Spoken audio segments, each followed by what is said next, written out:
कल सिद्धि की हिंदी की परीक्षा है और सिद्धि अपने पाठ को याद कर रही है और पाठ में इन पंक्तियों को बार बार दोहरा रही है कि परहित सरिस धर्म नहीं भाई, पर पीड़ा सम नहीं अधमाई। सिद्धि इनके भावार्थ को भी याद कर रही है कि दूसरे का हित करने से बड़ा कोई धर्म नहीं है और किसी को पीड़ा पहुंचाई जाए इससे बड़ा कोई पाप नहीं। सिद्धि जो बार बार ये प्रयास कर रही थी तो दूर बैठी माँ भी उसको देख रही थी।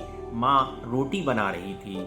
माँ सोच रही थी कि सिद्धि जो इस पंक्तियों को बार बार दोहरा रही है परंतु इनकी वास्तविक अर्थ को ये तभी समझ पाएगी जब इसको ये जी के देखेगी, जब ये इसको अपनी व्यवहारिकता में लाएगी। आजकल के स्कूल वाले तो बच्चों को मशीन बना रखे हैं। स्कूल वाले चाहते हैं कि बच्चे इतना याद कर लें, इतना रट लें कि ज्यादा से ज्यादा नंबर ला सकें। साथियों, माँ ऐसा सोच ही रही थी कि तवे पे पड़ी जो रोटी थी वो थोड़ी सख्त हो गई। माँ बोली, अब घर में इस रोटी को तो कोई खाएगा नहीं, चलो सिद्धि को बाहर भेजती हूँ, सिद्धि बाहर जाकर किसी जानवर को ये रोटी खिलाई है। माँ ने सिद्धि को आवाज लगाई, सिद्धि बेटा ये रोटी जाके बाहर किसी जानवर को खिलाई आओ। सिद्धि थोड़ी देर बाद लौट कर आई तो माँ ने पूछा, बेटा तुम रोटी जानवर को खिलाई आई?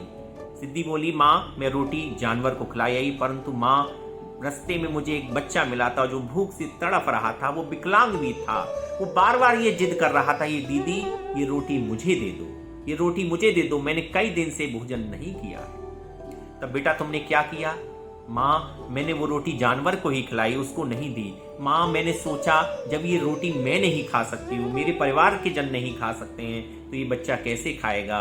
मैं उसको अपने साथ ले आई हूँ, वो दरवाजे के बाहर खड़ा है। माँ जल्दी से 2 रोटी और कुछ सब्जी दे दो, उस बच्चे को बहुत तेज भूख लगी है। सिद्धि के ऐसे वचन को सुनकर, सिद्धि के ऐसे व्यवहार को सुनकर माँ बहुत भावुक हो गई और कहने लगी, जो मेरी बच्ची अभी याद कर रही थी कि परहित सरिस धर्म नहीं भाई, पर पीड़ा सम नहीं अधमाई, इसके वास्तविक अर्थ को अब सिद्धि जान चुकी है। सचमुच साथियों, अच्छी बातों को, अच्छे विचारों को केवल याद करने से ही बात नहीं बनेगी। उन विचारों को जब तक हम अपने जीवन में धारण नहीं करेंगे, जब तक उनको व्यवहारिकता में नहीं उतारेंगे, तब तक पूरी बात नहीं बनेगी।